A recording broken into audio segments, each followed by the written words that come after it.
కేసీఆర్ ఎప్పుడు బయటికి వస్తాడా ఎప్పుడు మాట్లాడతాడా అని కారు పార్టీ లీడర్ల కంటే ఎక్కువ కడమ పార్టీల నాయకులే ఎదురు చూస్తున్నారు.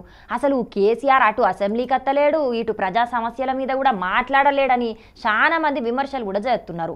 మొత్తానికైతే 7 నెలల తర్వాత కేసీఆర్ సారు ఇవాళ తెలంగాణ భవన్లో జరిగిన మీటింగ్లా ఆ పార్టీ లీడర్లతోని మాట్లాడిండు. మరాడ ఏం మాట్లాడిండు, కారు పార్టీ రేపట్ల ఏం చేయబోతున్నది పురాగర్చుకున్న తప్పని.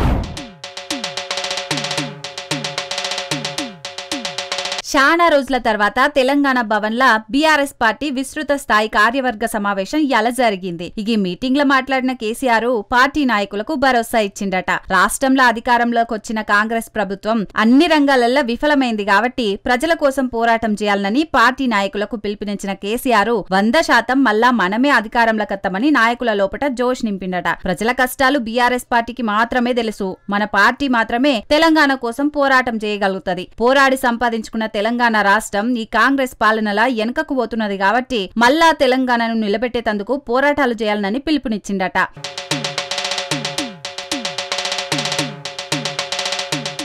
ఇక కారు పార్టీ ఏర్పాటై 25 ఏళ్లు అవుతున్న సందర్భంగా సిల్వర్ జూబ్లీ వేడుకలు ఎట్లా చేయాలనే దాని మీద కూడా ఈ మీటింగ్ లో చర్చించిండ్రట. పార్టీ పుట్టిన ఏప్రిల్ 27 తారీఖు నాడు బహిరంగ సభను నిర్వహించాలని కేసీఆర్ సారు నిర్ణయం తీసుకున్నాడట. అట్లనే పార్టీ రజతోత్సవ వేడుకలను ఏడాది పొడుగుత చేయాలని చెప్పిండట. ఇక పార్టీ సభ్యత్వ నమోదు, సంస్థాగత కమిటీల గురించి కూడా మాట్లాడిన కేసీఆర్ కమిటీల ఇన్ఛార్జ్ బాధ్యతలను మాజీ మంత్రి హరీష్ రావుకు అప్పజెప్పిండట. రాబోయే లోకల్ బాడీ ఎన్నికల్లా పార్టీ కోసం కష్టపడాలని నాయకులకు చెప్పిండట. రాబోయే రోజుల్లో పార్టీల చాలా మార్పులు జరుగుతాయి. డీలిమిటేషన్ జరిగితే రాష్ట్రంలో ఎమ్మెల్యే స్థానాల సంఖ్య 160కి పెరుగుతది కాబట్టి మహిళలకు ఎక్కువ ప్రాధాన్యతనిస్తామని చెప్పుకొచ్చిండు. మొత్తానికైతే 25 ఏళ్ల కారు పార్టీ ప్రస్థానాన్ని నాయకులకు యాద్ చేసిన కేసీఆర్ రాబోయే రోజుల్లో ప్రజల కోసం పార్టీ పరంగా గట్టిగా పనిచేయాలని హితబోధ చేసిండట. చూడాలి మరి ఉద్యమ పార్టీ నుంచి ఫక్తు రాజకీయ పార్టీగా మారిన కారు పార్టీ రాబోయే రోజుల్లో ఇంకెట్లా పనిచేస్తుందో.